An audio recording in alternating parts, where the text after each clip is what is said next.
Baik, pada presentasi video kali ini saya akan membahas mengenai review buku ke-8 Teori Sosiologi Klasik. Saya atas nama Fetri Klopo dengan NIM 20030300083, kelas C semester 2, jurusan Sosiologi, Fakultas Ilmu Sosial dan Ilmu Politik. Kita masuk pada inti pembahasan bagian pertama, yaitu masalah mendasar sosiologi individu dan masyarakat. Masyarakat dan pengetahuan masyarakat. Ikatan yang renggang di antara masalah-masalah yang heterogen bisa jadi menjanjikan persatuan mereka di tingkat yang lebih dalam. Namun bahkan ikatan renggang itu tampaknya mustahil karena karakter bermasalah. Bidang sosial ekster satu-satunya konsep yang menyatukan masalah-masalah ini dengan masyarakat. Faktanya, semua penolakan yang ada tentang kemungkinan sosiologi sebagai ilmu muncul atas dasar karakter bermasalah itu. Sungguh luar biasa bahwa penyangkalan meminimalkan atau membesar-besarkan konsep ini.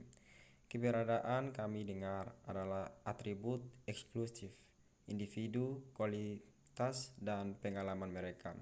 Masyarakat sebaliknya adalah abstrak, meskipun sangat diperlakukan untuk tujuan praktis dan tentunya sangat berguna untuk survei kasar dan pendahuluan tentang fenomena yang mengelilingi kita.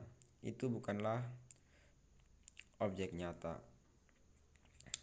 Itu tidak ada di luar dan di samping individu dan proses di antara mereka.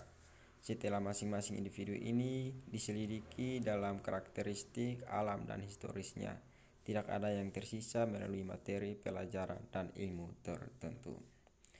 Kita masuk pada bagian kedua, yaitu aspek kuantitatif growth. Tentang signifikansi angka untuk kehidupan sosial. Ukuran kelompok, radikalisme dan kelompokan radikalisme semacam ini dibedakan oleh emosi dan memang ciri khas kelompok besar. Tapi ini pengecualian karena pada umumnya partai kecil lebih radikal daripada partai besar, di mana tentu saja ide-ide yang menjadi basis partai itu sendiri membatasi radikalismenya. Radikalisme ini di sini bersifat sosiologis. Hal ini diharuskan oleh pengadaian yang tidak terpisahkan dari individu pada alasan kelompok, oleh penetapan tajam kelompok terhadap kelompok terdekat lainnya, dan oleh ketidakmungkinan pengurus berbagai kecenderungan dan ide dalam kerangka sosial yang sempit. Dari semua ini, radikalisme konten sebagian besar bersifat independen. Misalnya telah dicatat bahwa elemen-elemen konservatif yang revolusioner di Jerman saat ini dipaksa oleh kekuatan numerik mereka untuk memodernisasi inspirasi ekstrim mereka. Kelompok-kelompok ini memanfaatkan begitu banyak lapisan sosial yang heterogen sehingga mereka tidak dapat mengejar salah satu kecenderungan mereka sampai akhir tanpa menyinggung sebagian dari pemilih mereka.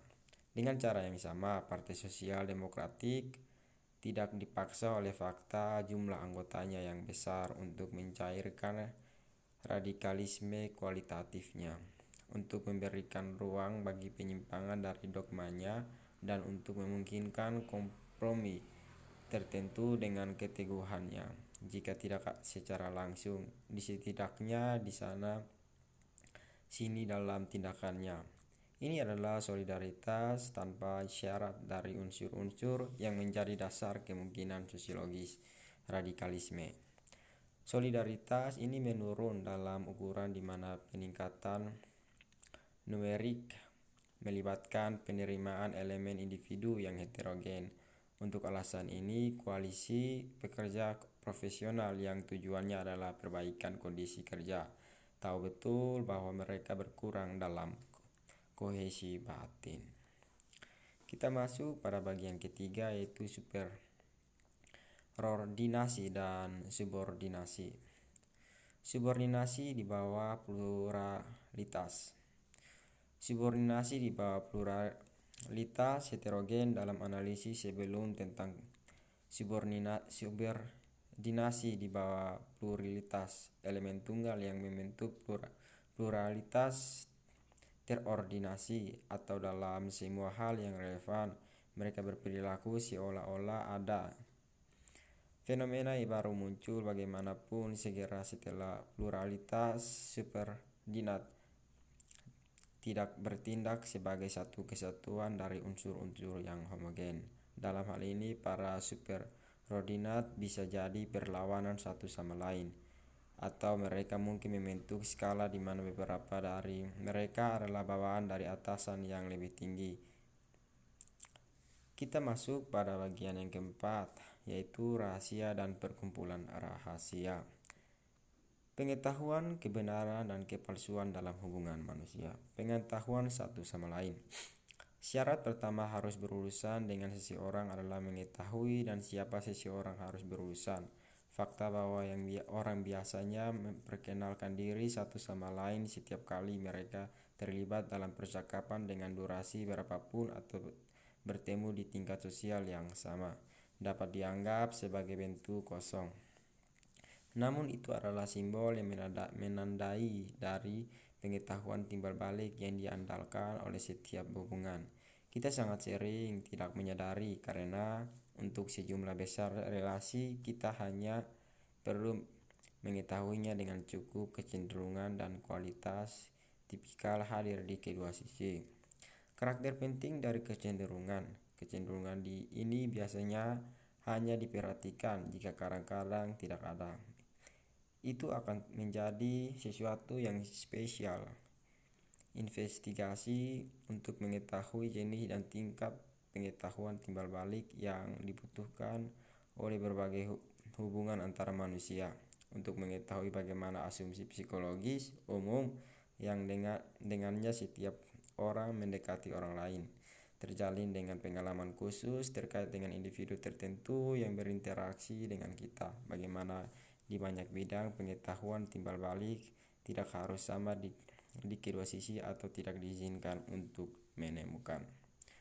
Kita masuk pada bagian yang kelima, yaitu kesetiaan dan syukur. Negativitas perilaku kolektif orang asing metropologis.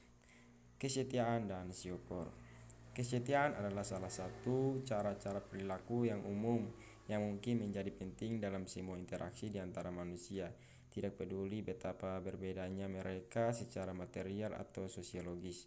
Dalam superordinasi bawahan, koordinasi dalam permusuhan kolektif terhadap pihak ketiga seperti dalam persahabatan kolektif, dalam keluarga, dan dalam hal negara, dalam cinta, serta dalam hubungan seseorang dengan kelompok pekerjaannya.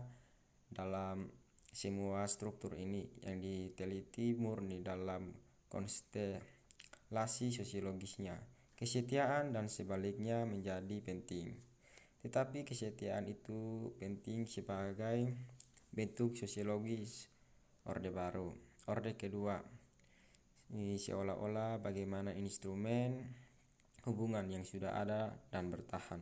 Dalam bentuk umumnya, hubungan antara kesetiaan dan bentuk sosiologis yang didukung dalam arti tertentu adalah seperti hubungan antara bentuk-bentuk ini dengan isi dan motif material kehidupan sosial. Tanpa fenomena yang kita sebut kesetiaan, masyarakat tidak mungkin ada seperti adanya untuk waktu yang lama. Unsur-unsur yang menjaganya tetap hidup demi kepentingan pribadi anggotanya. Sugesti, paksaan, idealisme, kebiasaan mekanis, rasa kewajiban, cinta, kelembahan tidak dapat menyelamatkannya dari kehancuran jika tidak dilengkapi dengan faktor ini. Namun ukuran dan signifikasinya menyelamatkan dari kehancuran tidak dapat ditentukan dalam kasus tertentu, karena efek praktisnya selalu menggantikan perasaan lain yang hampir tidak pernah lenyap sama sekali. Kontribusi dari perasaan ini terkait erat dengan kesetiaan itu sendiri dalam hasil gabungan yang menolak analisis kuantitatif. Demikian penjelasan saya mengenai review buku ke-8 Teori Sosiologi Klasik. Semoga video presentasi ini boleh bermanfaat bagi kita semua. Sekian dan terima kasih.